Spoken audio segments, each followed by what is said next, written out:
گائے ہے، بھینس ہے، کٹا ہے یا بچڑا ہے، تو یہ 2 سال پورے ہو، 1 گھنٹہ 1 دن بھی اوپر ہو جائے تو آپ قربانی کر سکتے ہیں۔ اسی طرح بکری ہے تو 1 سال پوری ہونی چاہیے، اور بھیڑ ہے یہ بھی 1 سال ہی ہے دمبا، لیکن حدیث پاک میں صرف اتنی اسپیس اور گنجائش ملتی ہے کہ فَتَصْبَحُ جَزْعَةً مِّنَ الظَّعْنِ، حضور پاک نے فرمایا اگر یہ 6 ماہ کے لگ بھگ کا ہو اور یہ دمبا، یہ بھیڑ اگر سال والوں میں ٹھہرے تو سال جیسی ہی لگے، اتنی فربا اور موٹی ہو تو پھر اس کو بھی آپ ذبح کر سکتے ہیں۔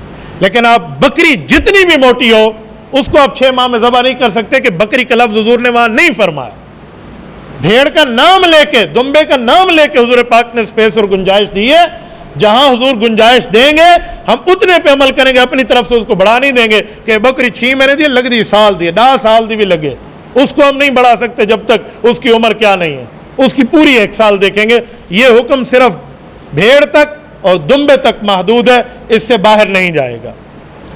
اسی میں ایک بات ایڈ کر دوں، لوگ کہتے ہیں دوندا ہو، چوگا ہو، فلاں ہو، 2 دانت گرے ہوئے ہوں، 4 گرے ہوئے ہوں، شریعت اسلامیہ میں دانت کا مسئلہ کہیں نہیں ہے، شریعت نے عمر بتائی ہے۔ ہاں اس عمر میں عام طور پہ دانت گر جاتے ہیں، یہ ٹھیک ہے، کسی کے نہیں بھی گرتے۔ میں نے اس پر الحمدللہ لوگوں کے ان کے گھروں میں جا کے تحقیق کی ہے جو صوم و صلات کے پابند ہیں اور اپنے گھروں میں گلہ بانی کرتے ہیں اور جانور پالتے ہیں، وہ کہتے ہیں 2.5 سال کی بھی ہو جاتی ہے یہ گائے لیکن اس کے دانت بعضوں کا نہیں گرتے۔ تو اگر بندہ سچا ہے اور وہ قسم لے کر یا آپ کو اعتبار دے کر کہہ رہا ہے کہ اس کے دانت نہیں گرے اور یہ 2 سال عمر پورا ہے، تو آپ اس بچڑے کو لے سکتے ہیں، آپ کی قربانی ہو جائے گی۔ یہ نہیں ہے کہ آپ دانت توڑنے کے اوپر اس کو فورس کریں تو کل وہ پلاس کے ساتھ توڑ کے آپ کو 1.5 سال والا بھی بیچ دے گا۔ جس نے کسی کو دھوکہ دینا ہے تو ویسے بھی توڑ کے گھر سے لے آئے گا۔ اس لیے دانت کا معاملہ نہیں ہے، عمر کا معاملہ ہے، اور عمر میں کسی بندے کی ماہر کی بات ہو بس ٹھیک ہے، ماہر کہہ دے بھئی میں جانتا ہوں ایسے ہی ہو سکتا ہے، ہمیں تجربہ ہے، تو اوکے آپ کی قربانی ہو گئی ہے۔ بالفرض ماہر نے کہہ دیا ٹھیک ہے لیکن اس بندے نے جھوٹ بولا ہے تو تب بھی آپ کی قربانی ہو گئی ہے، تو گناہ ثواب اس کے کھاتے جائے گا، باقی آپ کا سر اس سے چھوٹ گیا۔ قربانی کے جانور میں اگر ہم 7 سے کم حصے رکھنا چاہیں، بھائی زیادہ سے زیادہ حصے 7 ہیں، کوئی 7 سے کم رکھنا چاہے تب بھی جائز ہے، رکھے جا سکتے ہیں۔ قربانی کے جانور کے گوشت میں کتنے حصے کریں؟ بھائی عام طور پہ بہتر ہے کہ 3 حصے کریں، ایک اپنے لیے، ایک غریبوں کے لیے اور ایک رشتہ داروں کے لیے۔ سارا غربا کو دے دو تب بھی ٹھیک ہے، سارا رشتہ داروں کو دے دو تب بھی ٹھیک ہے، لیکن اگر سارا اپنے پاس رکھ لو قربانی آپ کی ہو جائے گی، لیکن اخلاقیات کے خلاف ہے، آداب کے خلاف ہے۔ میں یہ نہیں کہہ رہا کہ کوئی لیلا کو کے گھر رکھے جب اتنی تھئی کو نہیں، ہو جائے گا، لیکن بہتر نہیں ہے بھی سب کچھ بندہ اپنے پاس رنگے، وادن اندھا ونڈے ریوڑیاں وال دے آپ کو، تو اپنے پاس رکھنے کے مترادف ہے۔ قربانی کے گوشت کو سرکل میں چلانا چاہیے، آگے بھیجنا چاہیے، ورنہ شروع میں تو 3 دن سے زائد قربانی کا گوشت رکھنے کا حکم ہی نہیں تھا۔ شروع میں تو یہ فرماتا کہ 3 دن رکھو، چوتھے دن سب کو دے دو، یعنی 3 دن سے زائد نہ رکھو، آپ تقسیم کر دو، چوتھے دن کی بات نہیں۔ تو جب صحابہ کا مزاج بن گیا نا تقسیم کا، پھر حضور پاک نے فرمایا کل الاضاحی وادخروا، اب اپنے پاس رکھنا چاہو تو رکھ سکتے ہو، تو مزاج بنوانا تھا، اس لیے آگے بھی دے دینا چاہیے، بہتر ہے۔ قربانی کے جانور میں موجود بیماری لیپی آئی ہوئی ہے، اس کا حکم بتائیں۔ بہت اچھا سوال ہے، بہت اچھی بات ہے۔ لیپی عیب ہے، جس طرح عیب دار جانور کو ذبح کریں تو وہ ذبح تو ہو جائے گا، قربانی میں نہیں ہو پائے گا۔ تو لیپی اگر بیماری اس پہ موجود ہے، اس کو آپ عیب سمجھیں گے اور آپ قربانی نہیں کریں گے تو قربانی نہیں ہوگی اس کی۔ بلکہ میں یہ سمجھتا ہوں کہ ایسے جانور کو ذبح کر کے گوشت بانٹنا، کہیں اللہ گناہ نہ دے دے کہ ہم بیماری والے گوشت کو آگے ڈسٹریبیوٹ کر کے تقسیمات میں چلے ہوئے ہیں، کسی اور کو یہ بیماری کی تکلیف ہو جائے گی تو نیکی برباد اور گناہ لازم ہو جائے گا۔ اس لیے دیکھ بھال کے بندہ یہ کام کرے اور یہ چیزیں اپنے پاس نہ رکھے۔ گھر کے تمام افراد قربانی کریں گے یا ایک بندہ قربانی کرے، سب کی طرف سے ہو جائے گا؟ اگر گھر میں 10 بندے رہتے ہیں اور 10 کے 10 صاحب نصاب ہیں، ہر بندہ 1.5 لاکھ روپے جتنے پیسے کا مالک ہے، ہر بندہ الگ الگ قربانی کرے گا۔ شرط یہ ہے کہ وہ عاقل بالغ ہو، مرد عورت الگ الگ کریں گے کیونکہ ان کے پاس اتنی ملکیت کی چیز موجود ہے۔ یہ نہیں کہیں گے جو ہمارے ہاں ڈیرے والی میں کہتے ہیں نا، بے سارا چولہا ایک کو ہے، یعنی ہمارے ہاں کچن ایک ہے اور ہمارا ایک ہی کھانا گھر میں پکتا ہے، یہ نہیں کہیں گے۔ کھانا ایک پکتا ہے، روٹیاں تو 20 پکتی ہیں نا 10 بندوں کے، تو پھر جب روٹیاں الگ الگ پک سکتی ہیں تو قربانی بھی الگ الگ آئے گی. اس وقت وہ صاحب بھوک ہے, اب یہ صاحب نصاب ہے. تو جتنی ضرورت ہے ویسے ہی کریں گے. یہ نہیں ہے ابے کی تھی ہے تو میرے طرف ٹھیک ہے, یہ ذرا کاروبار اکٹھا ہے. بھائی اکٹھا ہو اس کا کیا مطلب ہے؟ اگر آپ کے پاس الگ نصاب موجود ہے تو پھر آپ کریں گے. کون سے جانوروں کی قربانیاں نہیں ہوتی؟ کیا مطلب کون سے جانوروں کی قربانیاں نہیں ہوتی؟ شکاری جانور کی قربانی نہیں ہوتی, چاہے حلال ہو. آپ ہرن کی قربانی نہیں کر سکتے, مارخور کی نہیں کر سکتے, 12 سنگے کی نہیں کر, کوئی 13 14 15 سنگا ہو یہ آپ نہیں کر سکتے. اور قرآن پاک نے شرط لگائی ہے کہ وہ گھروں کے پالتو جانور ہو, جس کو ہم عام طور پہ مویشی کہتے ہیں. تو ان جانوروں کی آپ کر سکتے ہیں, ان جانوروں کی نہیں کر سکتے. یا عیب دار جانور ہو اس کی آپ نہیں کر سکتے. ایسا مریل ہو وہ اپنے 4 پاؤں پہ کھڑا ہی نہ ہو سکتا ہو تو اس کی قربانی کا فائدہ. پچھلے سال کا مسئلہ ہے, میں نام لیے بغیر بتاتا ہوں. ہمارے علاقے کے ایک شخص ہے, اس نے مسئلہ پوچھا, مولانا میرے پاس جانور ہے بیمار, تو میں چاہتا ہوں اس کو پہلے دن ہی ذبح کر دوں, افضل ہی ہے. تو میں نے کہا پہلے دن تو ثواب زیادہ ہے. تو اس کے بھائی نے کچھ ٹائم بعد فون کیا کہ مولوی صاحب اس نے آدھا مسئلہ بتایا, آدھا نہیں پورا نہیں بتایا, آدھا چھپا لیا. میں نے کہا کیوں؟ کہتے اتنا مریال ہے پتہ نہیں فجر دی نماز تک تگزی کہ نہ تگزی, صبح تک تو مر جائے گا. تو آدھی بات بتاتے ہیں. بھائی بندہ پوری بات بتائے. عالم الغیب نہیں ہوتا, وہ دین کے مسئلے جانتا ہے. غیوبات کا علم تو اللہ کو ہے. جتنی بات آپ بتائیں گے اتنا جواب آئے گا. پھر یہ نہ کہیں اس مولوی صاحب نے یوں بتایا, اس نے یوں بتایا. وہ تب ہوگا جب آپ نے اس سے سوال جو کیا وہ اس کا جواب دے گا, اس سے جو کیا وہ اس کا جواب دے گا. تو جیسا بیان ویسا جواب ہوتا ہے. قربانی کا جانور ہمارا چوری ہو گیا تھا تو اب کیا کریں؟ قربانی کا جانور چوری ہو جانے کی 2 باتیں ذہن میں رکھیں. اگر بندہ صاحب نصاب ہے, یعنی اس پہ قربانی واجب ہے, 1.5 لاکھ کا مالک ہے, تو وہ دوسرا لے گا. اور اگر وہ صاحب نصاب نہیں ہے, ویسے ہی اس نے خرید لیا ہے, تو بس اب ختم ہو گیا. اب تو جو گم گیا سو گم گیا. بس میں سمجھو کہ پوتر تیری 2 روزے ٹھیک ہے. وہ ایک بچے نے روزہ کھولا نا عصر کے وقت, تو وہ چھوٹا بچہ تھا, تو والد نے اس کو تسلی دیتے ہوئے کہا خیر ہے تیری 2 روزے ٹھیک ہے. تو خوش ہو گیا. تو اس کہیں گے تیری قربانی ہو گئی, اب گم گیا کیا ہو گیا, کوئی پرابلم نہیں ہے. اور یہاں بھی ایک مسئلہ ذہن میں رکھ لیں کہ بعض اوقات وہ بندے بھی دوبارہ دوسرا جانور لے لیتے ہیں جن کے اوپر قربانی واجب نہیں ہوتی. تو پھر ان کو پرانا جانور مل گیا تو اب دونوں ذبح کرنے پڑیں گے, کیونکہ اس کے اوپر اللہ کی طرف سے حکم نہیں تھا, اس نے خود لازم کیا اب جانور متعین ہے, دونوں ذبح کریں. اور جو صاحب نصاب ہے اس کا جانور گم گیا اور پھر دوسرا خریدا اور پہلا مل گیا, اب یہ ایک ہی ذبح کرے گا, کیونکہ اس نے اللہ کے حکم کے ساتھ آگے بڑھ کے کام نہیں کیا. یہ جو آگے بڑھنے والا کام ہے نا, یہ غلط کرتے ہیں. جیسے گزشتہ جمعہ میں نے آپ کو بتایا تھا کہ شیطان کو 7 کنکر آپ نے مارنے ہیں, وہاں جوتی اٹھا کے نہیں مارنی, تھوک نہیں پھینکنی, آپ نے کوئی اور پتھر اٹھا کے دے نہیں مارنا. کیوں؟ آپ اللہ کے رسول صلی اللہ علیہ وسلم سے زیادہ آگے نہیں بڑھ سکتے, آپ صحابہ اور اہل بیت سے آگے نہیں بڑھ سکتے. جتنا بتایا گیا اتنا, آپ 7 کے بجائے 8 بھی کنکر نہیں مار سکتے. جتنا کہا گیا اتنا کریں گے. تو شریعت جتنا مسئلہ بتا رہی ہے اتنا ہی کریں. جانور کو ذبح کس سے کرائیں؟ جانور کو ذبح اس بندے سے کرائیں جو ماہر بھی ہو, اس کا عقیدہ بھی ٹھیک ہو. یاد رکھیں مسلمان ذبح کرے گا اور اس کا عقیدہ بھی درست ہونا چاہیے. یہ نہ ہو کہ کوئی غیر مسلم کسائی بڑا ماہر ہے ہم اسے ذبح کرا لیں. نہ بابا, مسلمان ذبح کرے گا جو بسم اللہ اللہ اکبر پڑھے گا بھی. ہاں مسلمان بھول جائے نا, نہ پڑھ سکے, قربانی ہو جاتی ہے, بھول گیا تو. لیکن جان بوجھ کے چھوڑنے والے کا تو حلال بھی ہم نہیں کہیں گے, کیونکہ قرآن حکم اس نے چھوڑ دیا ہے. تو وہ ماہر بھی ہو, اناڑی نہ ہو. بعض اوقات ذرا چھری ہاتھ پکڑ کرو گے, او اسے کسائی ہے, یہ اناڑی ہوتے ہیں. میرے ایک دوست ہیں, انہوں نے مجھے کراچی کی 2-3 اپنی ویڈیوز بھیجی.